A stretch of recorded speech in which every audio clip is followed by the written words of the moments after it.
So hello guys, good morning, good afternoon, good evening. तो हम लोग पढ़ रहे हैं कॉन्स्टिट्यूशनल बॉडीज़। ओके, तो आज हम लोग कॉन्स्टिट्यूशनल बॉडीज़ में पढ़ेंगे यूनियन पब्लिक सर्विस कमीशन, जिसके पीछे आप इतना पढ़े हुए हो।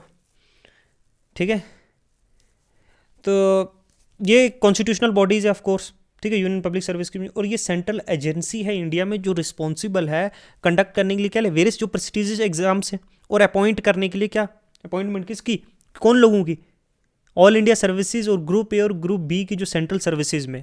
ये एक बहुत ही इंपॉर्टेंट सिग्निफिकेंट इंस्टीट्यूशन है कंट्री में। किसके लिए? For recruitment of civil services, government officials appointment के लिए, रिमूवल उसके मेंबर्स अलोंग। ये किस में डिफाइंड है? आर्टिकल जो 315 और 323 है इंडियन कॉन्स्टिट्यूशन, वो डील करता है यूनियन पब्लिक सर्विस कमीशन में, स्टेट पब्लिक सर्विस कमीशन में। ये आर्टिकल्स ओके जो है फंक्शंस उसके, प्रोविजंस जो इंश्योर करेंगे एस्टैब्लिशमेंट, इंडिपेंडेंस, प्रॉपर फंक्शनिंग जो है कमीशन की, कैसे रिक्रूटमेंट होगा पब्लिक सर्विसेज में। ठीक है, तो ये क्या है, एक इंडिपेंडेंट कॉन्स्टिट्यूशनल बॉडी है इन द सेंस के ये एक डायरेक्टली किसके द्वारा बनाई गई है, कॉन्स्टिट्यूशन ऑफ इंडिया के द्वारा, यूपीएससी जिसे हम कहते हैं।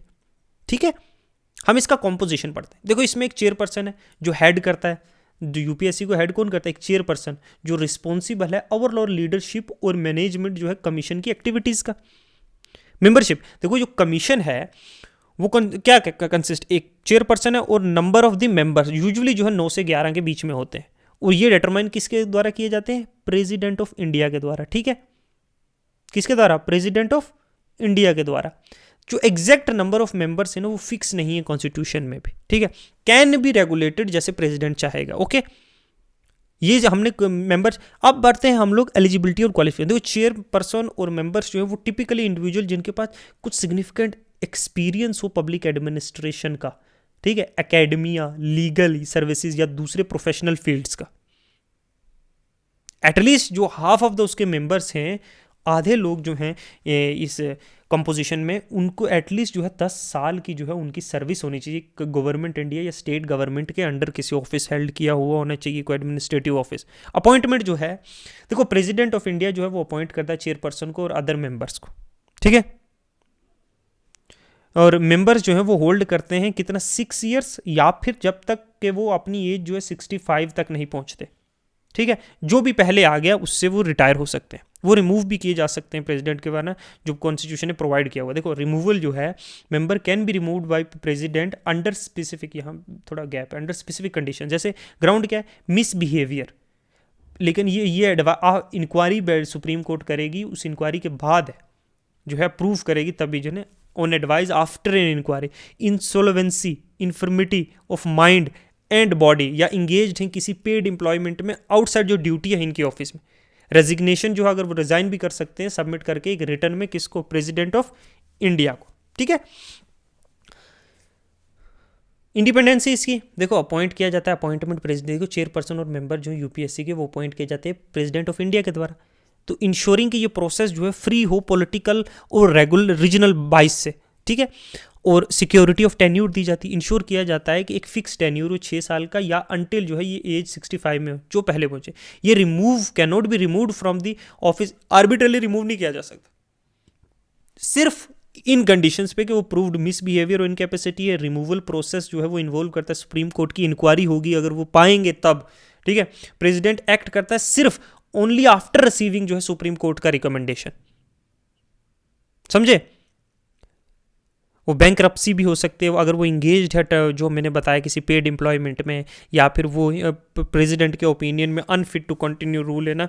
लेकिन ये सब चीज़ें जो है सुप्रीम कोर्ट की इंक्वायरी करेगी, अगर सुप्रीम कोर्ट इंक्वायरी के बाद अप होल्ड करता है ये रिमूवल के लिए, तो वो एडवाइस करते हैं, तब जो है चेयरमैन या फिर मेंबर जो है उसके जो है उनको जो है रिमूव किया जा सकता है under the provision of constitution. जो एडवाइस जो सुप्रीम कोर्ट देगी वो याद रखना प्रेसिडेंट पे बाइंडिंग है। ठीक है, okay.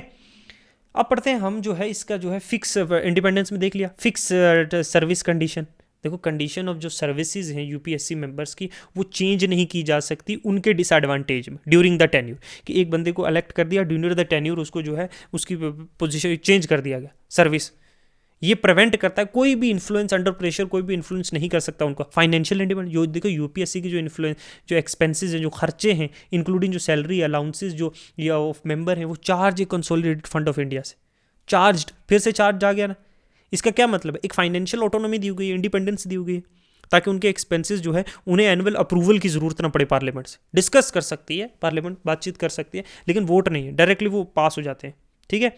Prohibition on further employment, देखो अपना टेन्यूर कंप्लीट करने के बाद ने जो चेयरपर्सन होता है यूपीएससी का, उसको कोई भी और फर्दर जो है इंप्लॉयमेंट नहीं मिलेगी गवर्नमेंट ऑफ इंडिया या स्टेट गवर्नमेंट के अंदर कोई और जॉब। अदर दूसरे मेंबर जो हैं उन्हें वो can only be appointed as a chairperson of UPSC और chairperson of state public service commission. जो मेंबर्स है उनको भी सिर्फ चेयरपर्सन ही नॉमिनेट अपॉइंट किया जा सकता है यूपीएससी में या फिर स्टेट पीएससी में। ये रिड्यूस करता है रिस्क के कॉम्प्रोमाइज़ करने का, इंडिपेंडेंसी को लालच देके कि फ्यूचर में आपको ये एम्प्लॉयमेंट देंगे, आप ये काम कीजिए, कोई हमारे इस बंदे को ये कर दीजिए, वो कर दीजिए, नहीं ऐसा नहीं। ऑटोनॉमी दी जाती है डिसीजन में। देखो यूपीएससी जो है वो सब्जेक्टेड नहीं है कंट्रोल या सुपरविजन के गवर्नमेंट के लिए कि इस तरह से ड्यूटी आपको करनी, नहीं। वो इंडिपेंडेंटली ऑपरेट करते हैं, अपने एग्जाम कंडक्ट करते हैं, एडवाइस करते हैं कि किसको रिक्रूट करना है, कोई डिसिप्लिनरी मैटर हो गया है उसके लिए एडवाइजरी रोल। देखो यूपीएससी एक प्राइमरी एडवाइजरी भी है। कैसे, वो रिकमेंड कर रहा है जनरली जो गवर्नमेंट फॉलो करती है, जो फाइनल डिसीजन है वो तो गवर्नमेंट का है, लेकिन क्या है गवर्नमेंट को एडवाइस करती है बहुत से जो है एडमिनिस्ट्रेटिव इश्यूज में। ये एक इंश्योर करता है balance of power. Constitutional status दिया हुआ है, एक कॉन्स्टिट्यूशनल बॉडी है जो मैंने आपको बताया 315 से 323, भी तो एक इंडिपेंडेंट फंक्शन करने के लिए जो है क्लियरली जो कॉन्स्टिट्यूशन कहता है। और कॉन्स्टिट्यूशन स्टेटस से ये भी क्या होता है, ये डिफिकल्ट हो जाता है कोई भी ऑर्डिनरी लेजिस्लेचर अगर पार्लियामेंट पास करे इनके पावर और इन्फ्लुएंस को कम करने के लिए, ठीक है, वो नहीं हो सकता। Conduct examination for recruitment to the services, examination और various all India service, state public है, प्राइमरी रिस्पॉन्सिबिलिटीज ऑफ यूपीएससी है। एडवाइस करता है, जैसे यूपीएससी एडवाइस करता है प्रेसिडेंट को कोई भी मैटर है रिलेटेड टू क्या, रिक्रूटमेंट किसी कैंडिडेट का सिविल सर्विसेज में या post under union government, frame recruitment rules, किस तरीके से किसी को किया जाएगा भर्ती, है ना। डिटरमाइन करता है कि डिफरेंट जो पोस्ट हैं सेंट्रल गवर्नमेंट की उसमें क्या क्या क्वालिफिकेशन है, एक प्रोसीजर प्रमोशन के क्रिएट करता है, एक प्रोसीजर किस तरह कैसे किसी को जो है अपॉइंट किया जाएगा, किस तरह किसी की प्रमोशन होगी। एडवाइस करता है प्रमोशन और ट्रांसफर पे। देखो यूपीएससी जो है ना वो एडवाइस करता है कि इसकी प्रमोशन किसी की जाए, किसी का ट्रांसफर की जाए, या कोई डिसिप्लिनरी मैटर है किसी सिविल सर्वेंट का यूनियन सर्विसेज में, ये रिकमेंडेशंस भी इन्वॉल्व करता है वेदर जो प्रमोशन या ट्रांसफर है वो प्रिस्क्राइब जो रूल और स्टैंडर्ड्स सेट किए गए यूपीएससी के द्वारा क्या उसके अंदर है कि नहीं। ये जो है एडवाइस भी देता है जब डिसिप्लिनरी एक्शन हो या पनिशमेंट या किसी को पेनल्टी देनी हो, ठीक है। Consultation on discipline matter, UPSC जो है वो डिसिप्लिन मैटर में, ये मैंने आपको बताया क्रूशल मैटर जैसे सस्पेंशन है किसी का, डिसमिस करना है, या किसी यूपीएससी सर्वेंट को रिमूव करना है यूनियन गवर्नमेंट से, ये एडवाइस करता है कि बिफोर एनी एक्शन, कोई भी गवर्नमेंट एक्शन ले उससे पहले जो है यूपीएससी उनको एडवाइस करता है। Conducting exam for local authority या पब्लिक सर्विस इंटरप्राइजेस के लिए भी अगर पीएसयूज जो पब्लिक सेक्टर अंडरटेकिंग्स होती है ना, जैसे एलआईसी है, मैंने आपको एग्जाम्पल बताई, जो गवर्नमेंट के रेलवेज है, इनको भी एडवाइस करता है, कंडक्ट करता है एग्जाम, एडवाइस करता है सूटेबल कैंडिडेट्स कौन से, यूपीएससी एवेलुएट करता है कुछ सूटेबल कैंडिडेट्स जो अपॉइंट किए जा सकते हैं वेरियस सर्वे में, इंश्योर करता है कंप्लाइंस हो कॉन्स्टिट्यूशन प्रोविजंस के अकॉर्डिंग, इंश्योर करता है कि जो रिक्रूटमेंट प्रोसेस हैं वो कॉन्स्टिट्यूशन के दायरे में रहकर हो, स्पेशली उन चीज़ों में जहाँ इक्वलिटी ऑफ अपॉर्चुनिटी हो, मेरिट हो, नॉन डिस्क्रिमिनेशन हो, ठीक है। ये सारी चीज़ें, special functions extend by law, regulate करता है कंडीशन ऑफ सर्विस किसी पब्लिक सर्वेंट की, ठीक है। एक दो चीज़ें हैं इसमें और, ठीक है। लिमिटेशंस अगर कुछ देखी जाएँ तो वो ये है कि जब रिजर्वेशन होती है ना, रिजर्वेशन दी जाती है किसी भी अपॉइंटमेंट के लिए, रिजर्वेशन दी गई है, ठीक है, और या किसी पोस्ट के फेवर में किसी बैकवर्ड क्लास ऑफ सिटीजन्स में, तो वो यूपीएससी से कंसल्ट नहीं किया जाता है। या किसी शेड्यूल कास्ट या शेड्यूल ट्राइब के लिए कोई अपॉइंटमेंट किसी सर्विसेज में या किसी पोस्ट के लिए, तब भी यूपीएससी से जो है एडवाइस नहीं ली जाती है। या कि किसी की सिलेक्शन जो चेयरपर्सन की या मेंबरशिप ऑफ कोई कमीशन ट्रिब्यूनल की या पोस्ट कोई डिप्लोमेटिक नेचर की जो हाईएस्ट है ना, इनमें भी यूपीएससी से कोई एडवाइस नहीं ली जाती, कोई कंसल्ट नहीं किया जाता। या फिर कोई टेम्परेरी आर्जी तौर पर, मतलब टेम्परेरी किसी को अपॉइंट किया जा सकता है, नॉट मोर देन 1 साल के, तब भी जो है नहीं किया जाता। और प्रेसिडेंट एक्सक्लूड कर सकता है पोस्ट या सर्विसेज या मैटर जो यूपीएससी के परव्यू से, मतलब यूपीएससी को ये पोस्ट दी हुई है, यहाँ से प्रेसिडेंट हटा भी सकता है कि ये जो है ये एग्जाम नहीं कंडक्ट करवाएगा यूपीएससी, ठीक है। तो ये कुछ बेसिक फंक्शंस है, ठीक है। तो लेकिन ये जितने भी रेगुलेशंस अगर प्रेसिडेंट करता है तो वो 14 दिन के अंदर जो है पार्लियामेंट के सामने सबमिट करने पड़ेंगे अप्रूवल के लिए, ठीक है। पार्लियामेंट इसको अप्रूव भी कर सकता है, रिपेल भी कर सकता है, ठीक है।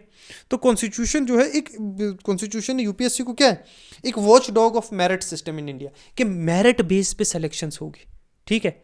वो जो कॉलोनियल रूल के टाइम था ना, कि बहुत सारी चीज़ें चलती थी, वो नहीं, मेरिट बेस होगा, कोई डिस्क्रिमिनेशन नहीं होगा, ठीक है।